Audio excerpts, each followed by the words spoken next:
Hello and welcome back to another episode of Baseball Night. Jack, we're sitting here. It's the end of April. We have one more series in April, and you said it in a text group. The Red Sox might just be a 500 team, like the definition of win one, lose one. That's how it's going. Mm-hmm. Yep. Really finding it tough to string a couple of games together. Really finding it tough. They had a good series against the Brewers. And then just back to drop one against the Orioles, win one, drop one again. Luckily their 19-game stretch without a day off is over. So that'll be pretty good for them. But yeah, I mean, they look. Listen, when they were on this big heater 2 weeks ago, I think you and I both said, let's see if it lasts. Let's not get ahead of ourselves. And more and more, they look like the team everybody thought they were going to be at the beginning of the year. Yeah, and did I hear correctly? It doesn't look like it. I thought Dave O'Brien said they had 5 days off in May. They don't. Oh, I didn't hear that. No, that's super 8th? Rare for any baseball team to have 5 days off in a month. They have the 8th and the 18th and the 25th. Oh, shit. And the 29th. They have 4 days off. That's crazy. Wow. Holy shit. That is a lot. Okay. I'm eating my in the 11th. So fuck, maybe it is 5. But okay, never mind. That is a lot. And almost like, can you not have 2 of those so they can be in the middle of the summer? But like you said, let's be honest. It's just not a team that's really going to compete. It's no. You look at where they are. And again, the standings thing is bullshit, especially at this point of the season. We get it. But they're 13-13. Again, we said complete 500 team. They're 8 games out. It's just they're 5th in their own division, and then they're behind 3 teams currently in the AL West. So it's going to be like this all year. I think we were mentally prepared for that coming into the season. I think this happened last year, even probably in May or June. It might be like the Red Sox have won 8 out of 10. But let's pump the brakes here because we know what the team looks like, including talk about let's wait and see. Chris Sale's numbers against the Orioles were 5 innings pitched, 5 earned runs, 0 strikeouts, and 1 hissy fit with an exit velocity from the Baltimore Orioles at 91 miles per hour. So they were barreling. Yeah. The second time he's faced the Orioles this year. Different than the first time he faced the Orioles, however, the offense again did all they could to let him pitch free and easy. They were up 4 runs at one point. Yeah. Devers hit one to Utah Street, and Casas hit one that was further than it, but stayed in the actual stadium. Yeah, Casas's was a bomb. Devers was just like a laser beam. Mm-hmm. Yeah. But you know what? We're going to get into some offensive players here in a little bit, but that's not the problem. That is not the problem. Sure isn't. The problem is when your ace, and for anybody listening, that was in quotes, goes out and has, I don't even want to call it was a strong outing. He went out and had 11 strikeouts in 6 innings, a very strong outing. And he made his big faces, and everybody got excited on Twitter because, Angry Sale is back. Where was angry Chris Sale against the Orioles? Oh, it's a character he plays when he's doing well because he's a mental case. I don't know, man. They have no pitching. They have no starting pitching. Even the guys who are playing well, your Pavettas, your Houks, and your Whitlocks really don't look like guys who can take over a game. Yeah. But sticking on Sale, he has no control. He walks a lot of guys. But not even that, not even walks. He misses in the zone so much. He is missing spots. So, like Pitching Ninja or Will Middlebrooks, like, can they figure this Booth out? But Will Middlebrooks will talk about the break on the slider and everything. It's like, but in Major League Baseball today, missing with a 95-mile-an-hour fastball is essentially to these hitters batting practice. Yeah. So, well, that's a good point. And we'll talk about the Booth in a little bit, but when they say like, oh, his slider's running, it has a lot of run, it's breaking a lot. It's not breaking in the zone. Um, and because he's not throwing that pitch as an effective strike, everybody can sit on his low 90s fastball and rock him. That's what they've been doing all year. Who was that game? Who was that good game that he had against? The Uh, Rangers or the Angels? he had no, the Twins. Okay. So a first place team, but in the dog shit AL Central. I mean, the Twins are good. They're a good offensive team, but I don't know. I think you and I correctly saw that and said, all right, let's see him do it 5 more times before everybody says Chris Sale is back to 2016 to 2018. He looks like a replacement player when he's on the mound. Well, I Jack, have watched go I've ahead. watched a lot of baseball this year. A lot. Almost probably way more than I ever have in my life. He does not look like an elite pitcher in any fashion, no matter what face he's making on the mound. Well, to your replacement level thing, he has a 0 WAR, which makes him exactly. A replace is exactly But right. this goes back to something we talked about like 2 weeks ago, and I get it. I know his name. I know his salary. I know everything. You're just not running your baseball team correctly if you keep trotting out a guy who has an 8 ERA. In a whip of 1.74, which for everyone listening, that means almost two guys are getting on base every inning. Every inning between a walk and a hit. It's just, and then It's you, bad. It's not, it's bad. then Bayo has a decent start and you demote him, and people are trying to talk about Paxton, who is getting rocked in AAA. Mm-hmm. I don't care that he's throwing 97. It's like Chris Sale. If you can't locate it, it's not important. Yeah, that's 100% true. And then there's discussions of Houck losing his fucking rotation spot. This is like malfeasance. Yeah, it's a breakdown at every level of their management, including in the dugout. I think that the demotion of Bayo, you can go 50-50 on it. He didn't have a bad start in his last start, and they want to say, and I've heard interviews with him, he was crushed that he went back down. Some of his team didn't think that he was going to go back down. The entire talk of the spring was having him break camp with the big team until he got hurt. I don't know how you can be as patient with Yoshida and Casas and then have Bayo come in and have a solid start against the first place team and say, okay, go back to Worcester. We need to get things ready for Paxton. Because I'll keep saying it on this podcast, even though he has never pitched an inning for the Boston Red Sox, James Paxton at some point will start a game for the Red Sox. So that's their plan. Yeah, I get Bayo's 2 starts have been rough, and I'm not going to deny that. I don't think the second one was as bad. I think he had a bad inning there against Milwaukee.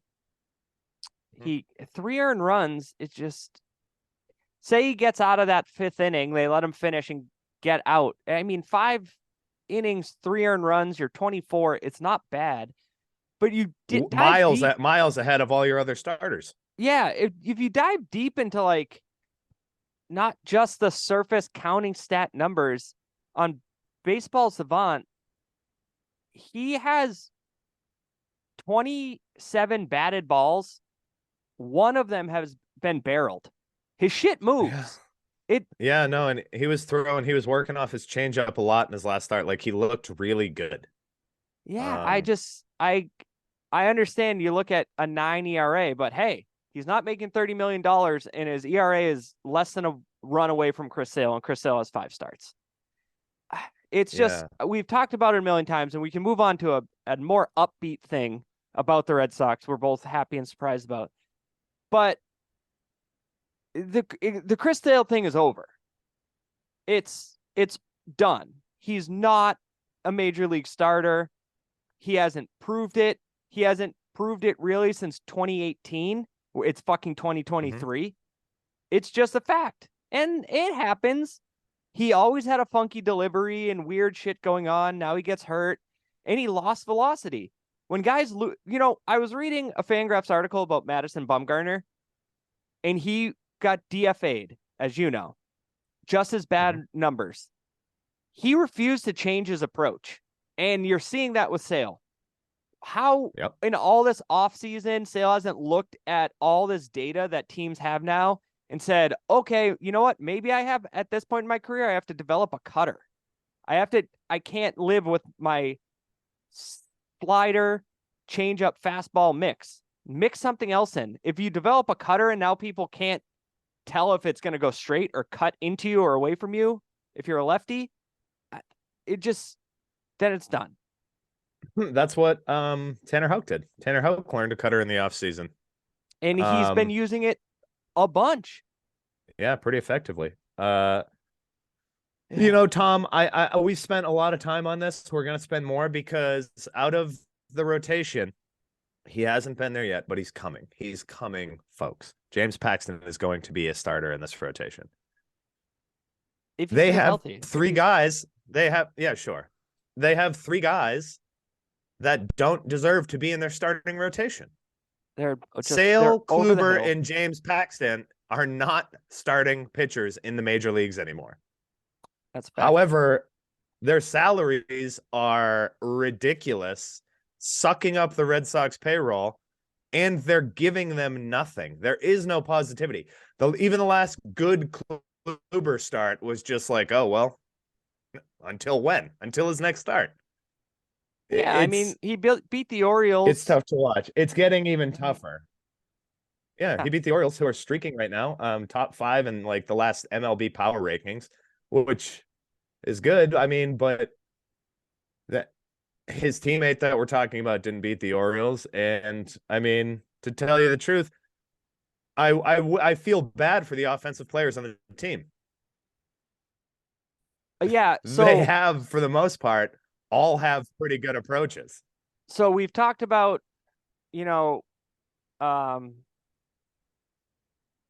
Devers is just Devers. We talked about Verdugo last week, who has just stayed hot, but I don't know, are you hot if you're still doing a month in, or you're having a great year? So there's that. Maybe Verdugo's just having a good year, which I think he always kind of has. But again, we talked about that last week. The offensive surprise has been Jarren Duran.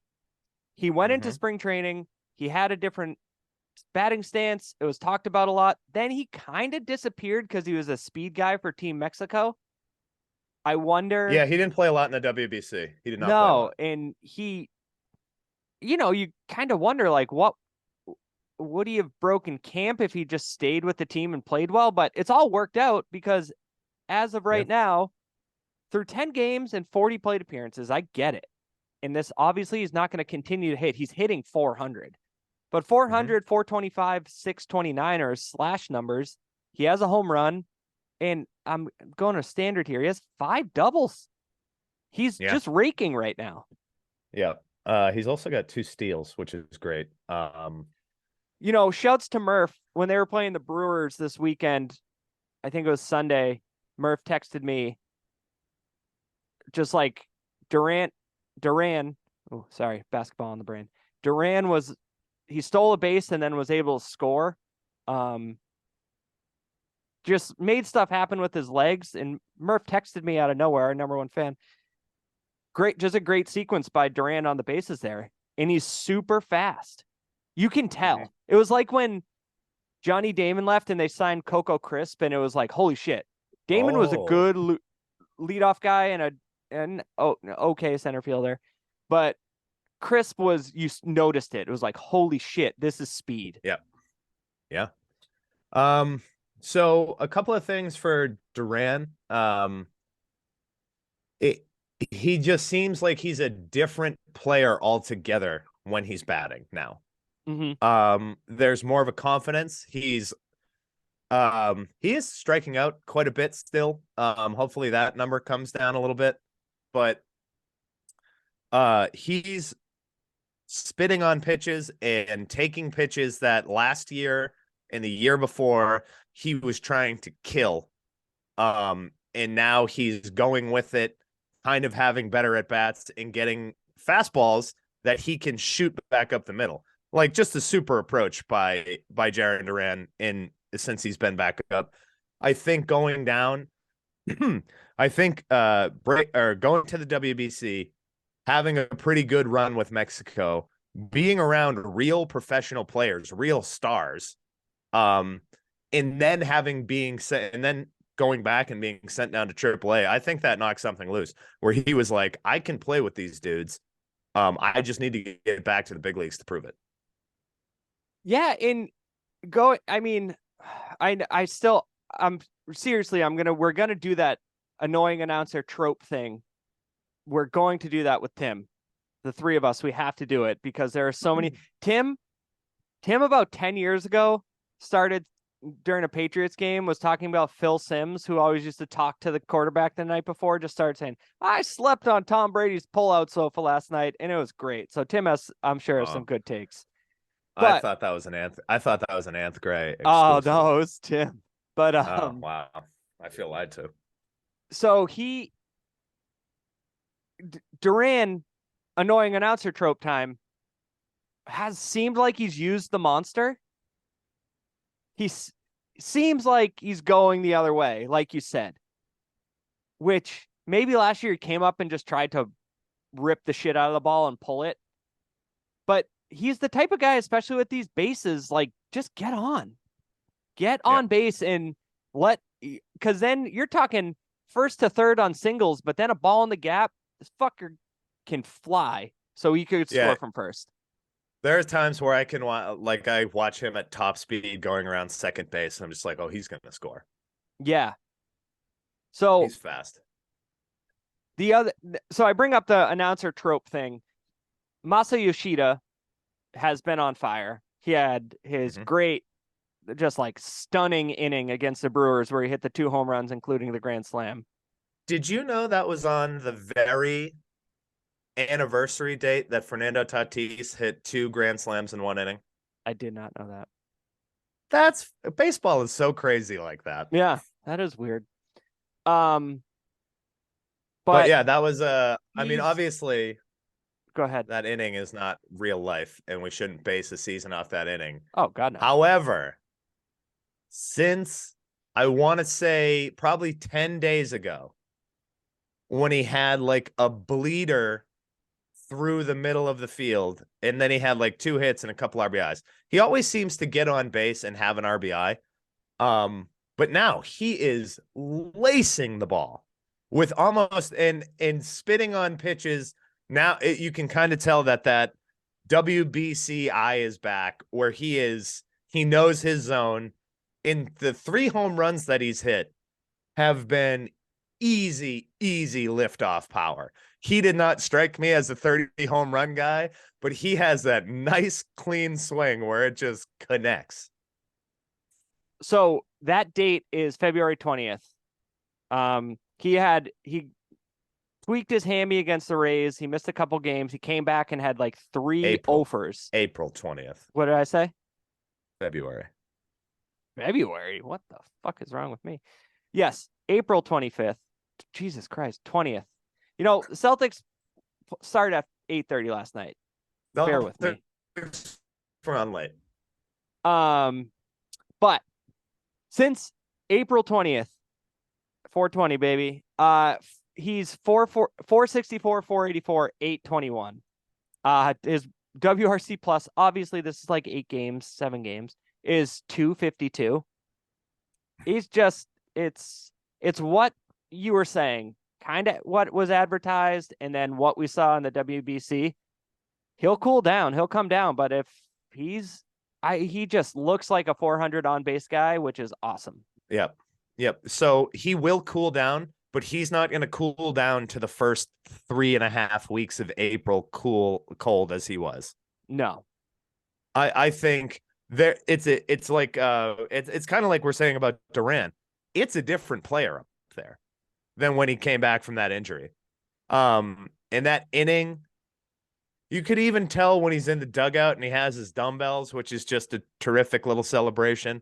Um, when he was doing that, he exhaled like, oh, I can just breathe for a second. And Mm-hmm. then he went up there his next at bat and hit a grand slam in the next inning. Same inning. And then he keeps it rolling though. Yeah, excuse me. And then he keeps it rolling though, where he's still like he's one of the very few hitters that the Red Sox have had. I obviously it hasn't been a long time because I think Bogarts was like this, where he's attacking but he's patient. Like Mm-hmm. he's going to attack when he sees a pitch he wants to hit, but he's not going to do that on the first pitch of the at bat just because. Which is just a great approach. And I know he's not on our rundown, but just to add to a player who looks completely different, Tristan Casas looks miles above what he did in the first few weeks of April.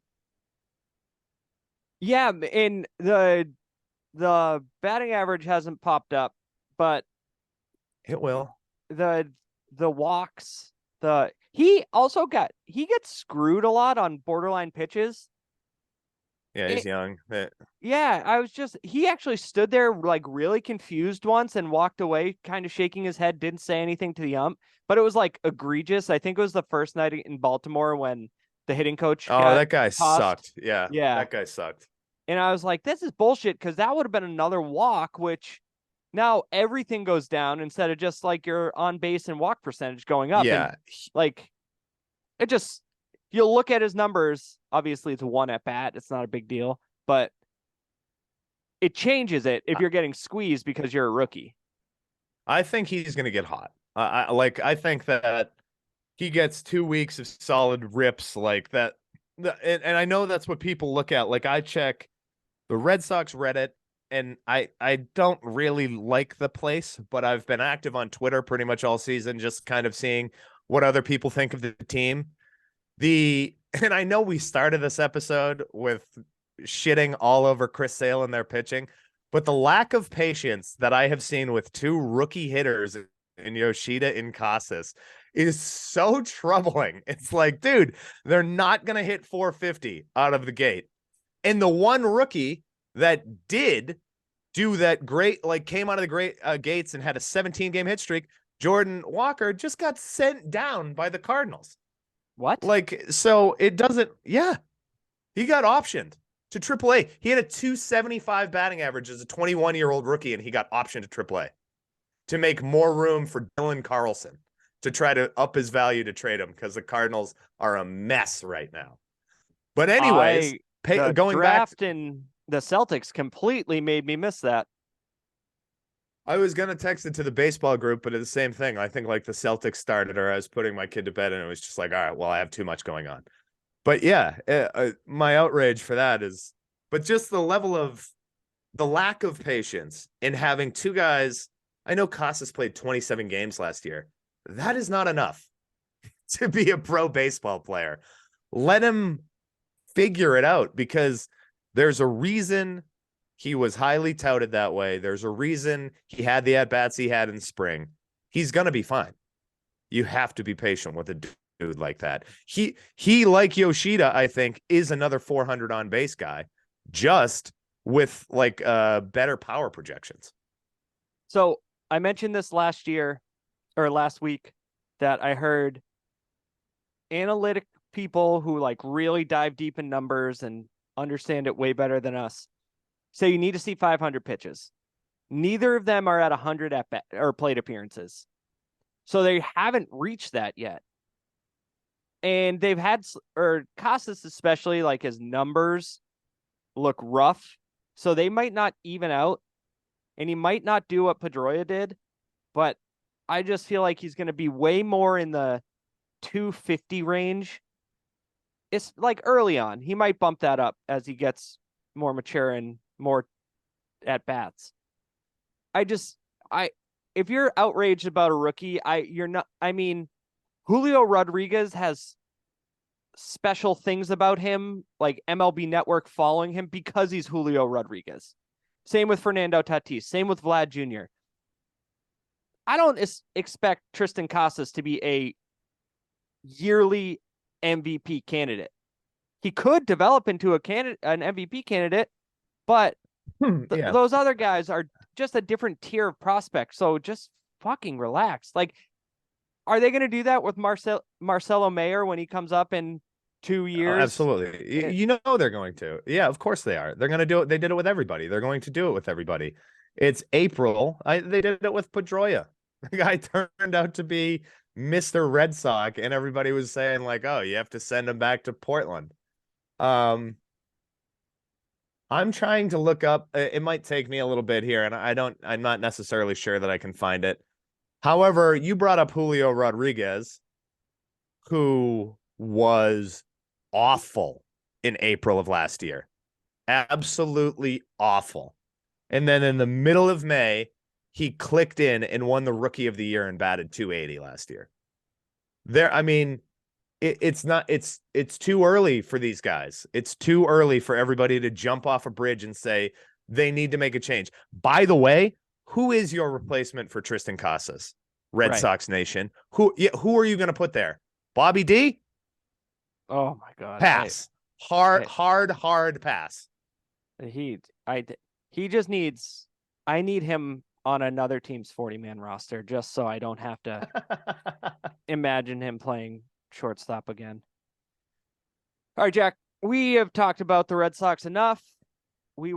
As April ends, what we wanted to do was kind of talk about how, like, the state of the league right now, state of Major League Baseball. So just to sum it up, real quick overview of the not important because it's way too early standings, but the Rays are legit, obviously. They're 21-5. They are a quarter of the way to the amount of wins that will probably get you a playoff spot, and we're still in April. Yeah. Then you have the Twins, Rangers, and Astros are tied with the Angels half game back.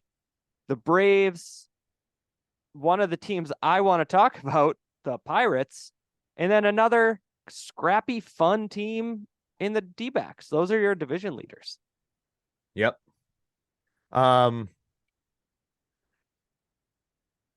So with all of those teams, I think in reality, it's basically just Atlanta and Houston that we thought were going to be there. Like we knew the Rays were going to compete in make the playoffs.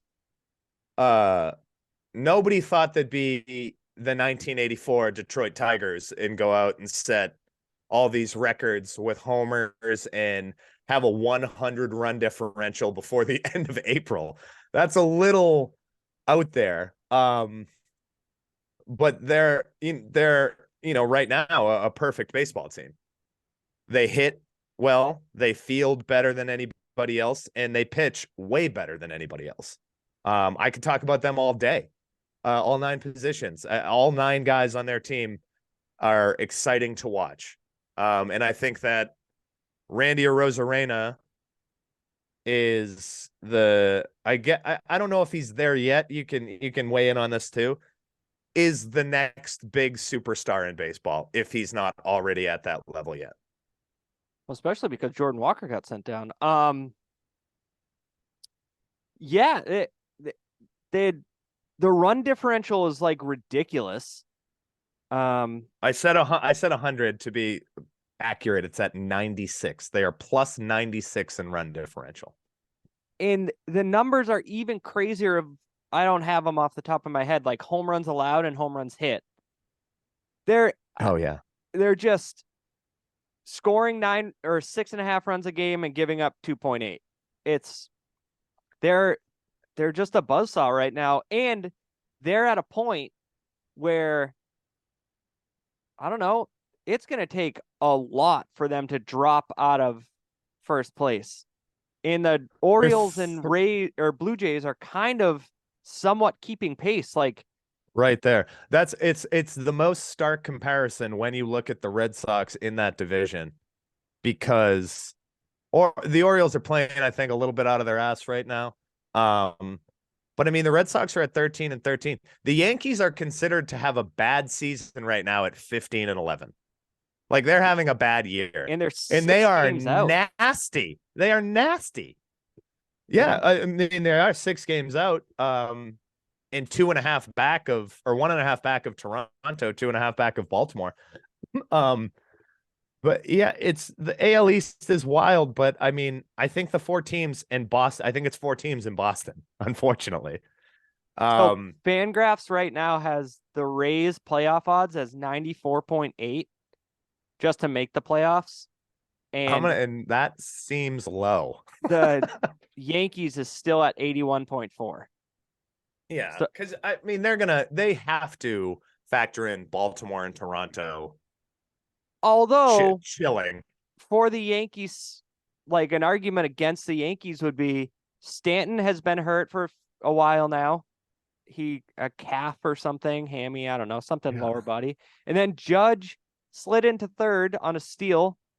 Way to go, Aaron Boone. You know, your 9-year, $35 million a year superstar, reigning AL MVP guy that just hit 62 home runs. Let's have him steal. Third, not steal second. Let's Right. have him steal third. But unrelated to that, he left Thursday's game with a hip injury. Mm-hmm. So Stanton, that's been the Yankees thing. Like Stanton and Judge are in the lineup. Watch out for a ball hit 115 miles an hour, but also watch out for a swing putting them on the IL for 10 to Yeah, 30 definitely days. Stanton more than Judge. I think if you look back, I mean, it's amazing how many recent NL MVPs have just kind of fallen off after, like they won. Bellinger's having a good year this year, but Bellinger, Yelich, Stanton, it's like they've never been able to get back to that level. Winning an MVP is hard and sustaining that over a career, but these are like pretty stark drop-offs. Um, Hold so on. just rounding up on this, yeah, go ahead. No, you finish it up because I was going to move on to the Pirates. All right, well, okay, then let's talk about a little bit of the AL then to round it out. The AL Central is bad. It's Really, just really bad. it's like 3 teams have less than double-digit wins. it's like the AFC South. 3. I just don't care. Someone's got to make the playoffs, and it's AFC like South has Trevor Lawrence. I don't even think of one exciting player in the AL Central. Byron Buxton, if he can stay healthy, Pablo sure. Lopez for the Twins. Jose Ramirez for Cleveland. Jose Ramirez is awesome. And then my boy Dylan Cease for the White Sox. Yeah, Luis Roberts good if he stays healthy. Yeah, so the White Sox, I've seen a lot of stuff on the White Sox fans losing their mind because they should be a lot better than they are. And then just to round it out, Texas is scoring 1,000,000 runs, which is great. I think the AL West between Houston, Texas, and the Angels is going to be a tight race all year. And even the Mariners too. The Mariners are playing a little under what they're doing. And to round out the entire league, the Oakland A's are the most embarrassing franchise in major sports. End of statement. Yeah, Tampa Bay has a plus 96 run differential. The Oakland Athletics right now have a negative 113 run differential with 5 wins. 5. You know what's crazy Dog though? shit. You know what is absolutely crazy? They're gonna get a stadium built for them in a new city Well, because people but think that beyond moving that, is gonna what? the Royals have 6. You don't hear anything about the Royals. I know. That's weird too. But yeah, I guess that is weird. They're 6 and 20. Also just terrible. Terrible. But the Pittsburgh Pirates are 18 and 8. The Pittsburgh Pirates have stolen the hearts of baseball fans. Leading the National League Central. Which I'm gonna be honest with you, has just about Milwaukee to contend with. St. Louis has taken a huge step back, which is crazy. And yeah, I mean, raise the Jolly Roger, Tom, because these Pirates are a blast to watch. Mitch Keller's having a good year pitching. Sucks that O'Neill Cruz got hurt. Andrew McCutchen is back in Pittsburgh and feeling the love. They just had that really good feel good story about Ryan Maggi. Is that his name? Maggi Yeah, coming up. Maji, yeah. Um, But they not have not, definitely.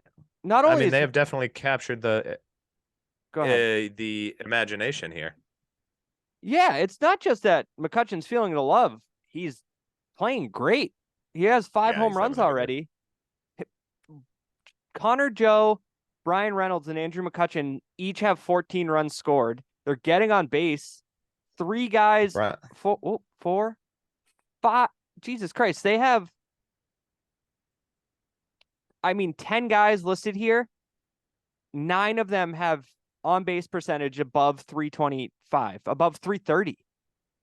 They just took 2 out of 3 against the Dodgers. Now here's the thing. I don't really think it's going to last, but it's fun as hell. Yeah, it is. Um, I think they have a better shot at lasting because of their division than the Diamondbacks. Um, but yeah, David Bednar at the back of the bullpen has been absolutely nails too.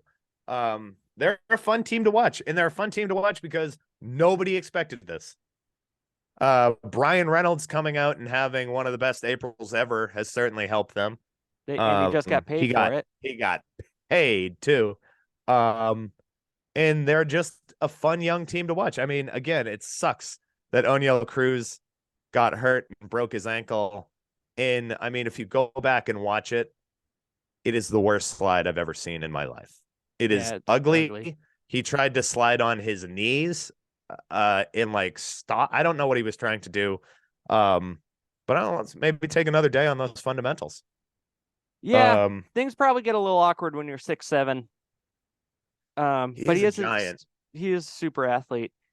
He's a Statcast god. He has the hardest hit ball in the Statcast era. It was hit so hard off the right field wall in Pittsburgh at 124 miles an hour off the bat or something like that. He only could get a single because he ripped it so hard off a wall 380 feet away. But yeah, going to now the Diamondbacks, great story. If you tell me I only have a handful of guys to watch pitch for the rest of the year, I'm going to tell you I'm putting Zach Gallen on that list right now. Yeah, because he good. is nasty, and he's dominating. However, the Dodgers and Padres are too good. They're too good, and the Diamondbacks just don't have enough. Yeah. Honestly, though, the Padres beat the Dodgers last year and went to the NLCS, and then got wasted by the Phillies. Mm-hmm. The Padres haven't done it in the regular season yet. They like squeaked into the playoffs last year. Yeah, they backed in. And then like easily could have, got locked down in 1 inning against the Dodgers. And I don't know. I know it was the NLCS. That's an accomplishment.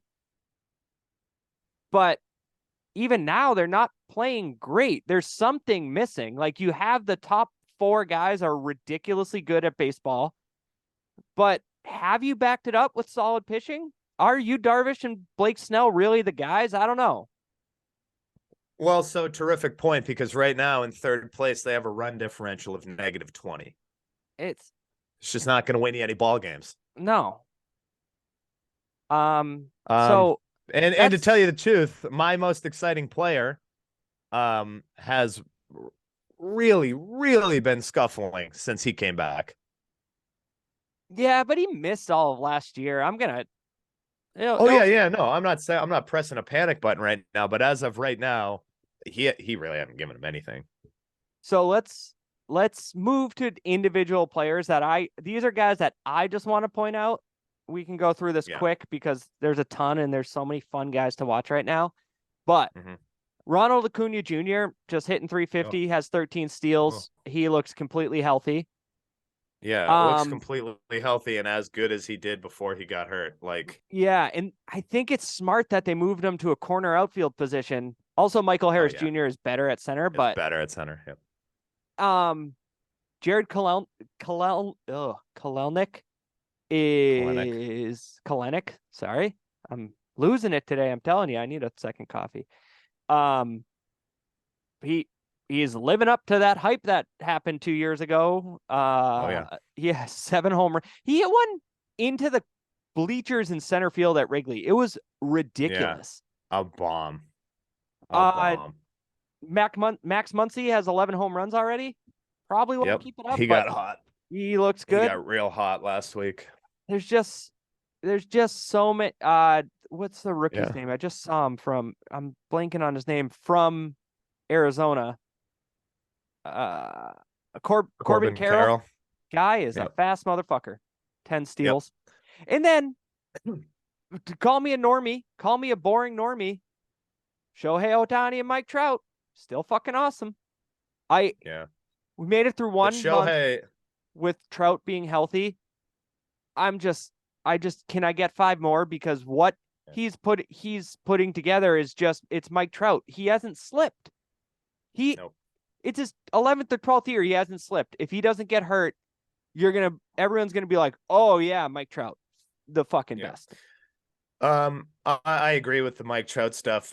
Some of the Shohei Ohtani pitching numbers this year are just absolutely insane. Sticking with the pitching, we just mentioned him. Zach Gallen is Mm-hmm. having just an outstanding season so far. I don't like watching him, but also Garrett Cole is having a season that you can't really ignore for pitcher. Um, Honestly, he is like, what type of stat do you like to look at? If you're just a regular stat guy, I'm 5-0 with a 1.11 ERA. And yeah. if you're like a surface level guy, he hasn't let up below the surface level guy, hasn't let up a home run. He's striking out 9.74 and walking 2 per game, and his FIP is Mhm. 2. I don't like him either, but it's ridiculous. Yeah, he's having himself a year. And then oh, I had somebody else too. I had another hitter. Oh, Marcus Semien from the Rangers, kind of earning that big money deal that he had a couple years ago. I dropped my book Um, again. all right. I Uh think it's time. yeah, well, another person that I want to point out where the Red Sox last year were in a we don't know what the hell you're doing type deal at the trade deadline. Luis Castillo, they could have Oh, got him. He was yeah. available and he's awesome. He has a 1.52 ERA and a FIP Yeah. is lower. His FIP is 1.67. So the defense hasn't hurt him at all. Or No. he's just doing it all on his own. DeGrom is Yeah. DeGrom. I told you I don't trust him, but he's DeGrom. It's Spencer Hmm. Strider almost had a perfect game. It's there's Yep. I love me some Spencer Strider. the the pitching and the hitting. The baseball right now is very good. So All time high. Yeah. we're gonna stump Jack. I am I'm gonna currently try to 4-0. stump Jack. Jack's 1-2.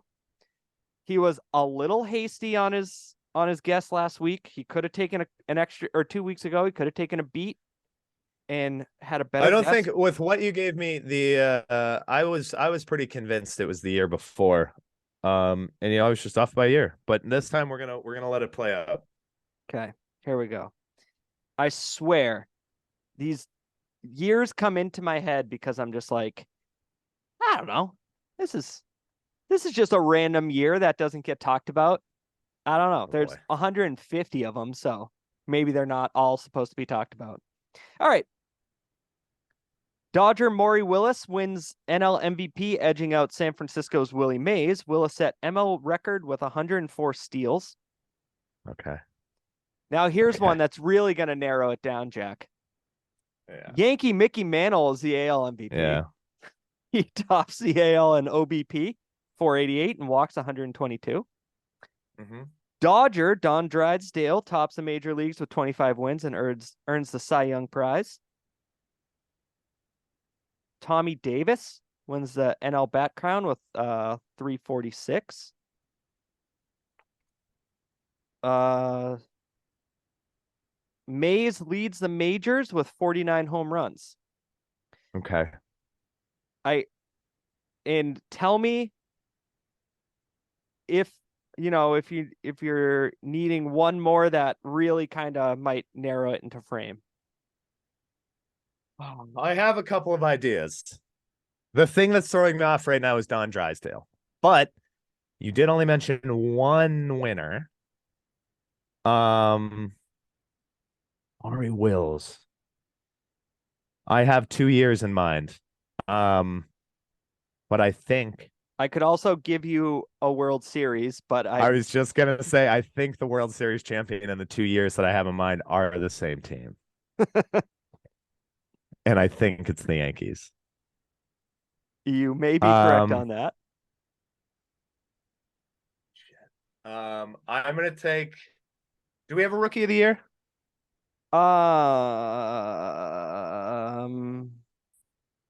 Not mentioned.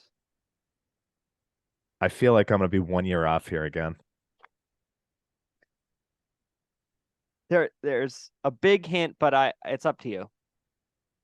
This is a couple weeks ago Dodgers moving to LA level hint. Then yeah, I want it. The expansion New York Mets lose 120 games. Oh no. Oh no.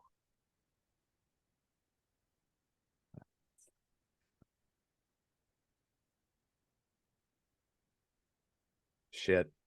That takes both of my guesses, both of my years out of the way. I'm gonna say, all right, this is time for the official guess. I'm thinking it's in the mid to late 50s. And I'm thinking that because of Maury Wills and Willie Mays and Mickey Mantle being at the height of their powers. But you said the Mets, which makes me think it's the early 60s.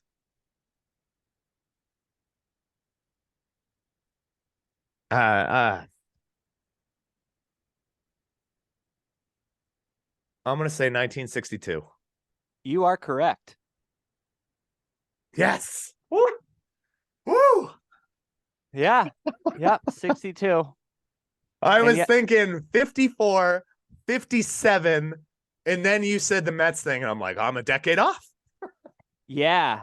Oh, see, that's why I knew it was just like that. Yeah. Okay, that was nerve-wracking. By the way, speaking of mid 50s, 56 and 57, Mickey Mantle had Fangraphs WAR over 11. All right, Jack, I got to check into work, so I will talk to you later. One quick thing to look forward to this weekend, the Celtics don't play, so there's going to be a lot of baseball time. The Mets and Braves start a series this weekend, so that's a good one. Sure, I don't have much. I think my only and this kind of sucks, my only series that I'm looking forward to at all is Seattle Toronto looks good. The Mets in Atlanta will be fine. Spencer Strider going to, is that tomorrow? Yeah, Spencer World Strider Series going tomorrow. rematch too. And to tell you the truth, kind of excited about the Yankees Rangers. Sure. If DeGrom pitches, I'm not sure what he is. DeGrom's going tonight. Yep. All right. DeGrom's Jack, pitching tonight. And then real quick, Luis Castillo versus Alek Manoah. Ooh, that is a good one. Tonight. Yeah. Well, we will talk next week, and hopefully the Red Sox do something with their pitching, like call Brian Bayo back up. Also, tomorrow, Saturday, I'm going to a AA baseball game. Hartford Yard Goats versus Manchester or New Hampshire Fisher Cats. So I'll talk to you later, Jack. All right. Go Fisher Cats. Bye, Tom. Bye.